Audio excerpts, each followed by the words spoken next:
गोंदिया जिल्ह्यामध्ये सर्वच ग्रामपंचायती 3 दिवस बंद पाळणार। ग्रामपंचायतीच्या समस्या सोडवण्याची मागणी। सरपंच ग्रामसेवकांसह सर्व कर्मचारी बंदमध्ये सहभागी होणार। सावळमधील वेल्लाळे इथं पाईपलाईन फुटल्यामुळे नागरिकांचं आरोग्य धोक्यात। नळांना तलावातील प्रदूषित पाणी येत असल्यानं आरोग्याच्या समस्या तयार। मधुकर सहकारी साखर कारखान्यातील ऊस पुरवठादारांना थकीत 16 कोटी मिळणार। 2018-19 मधील ऊस गाळप हंगामातील ऊस पुरवठादारांना मिळणार रक्कम। राज्यातील महामार्गांवर 1004 ब्लॅक स्पॉट्स। वर्षभरामध्ये एसटीचे 3000हून अधिक अपघात। ब्लॅक स्पॉट्सचा मुद्दा ऐरणीवर। सायबर प्लॅटफॉर्मद्वारे आता गुन्हेगारीवर नियंत्रण होणार। 1000 प्रशिक्षित कर्मचाऱ्यांचा समावेश। उपमुख्यमंत्री देवेंद्र फडणवीसांची माहिती।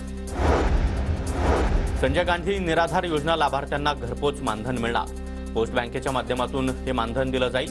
राज्य सरकारची माहिती।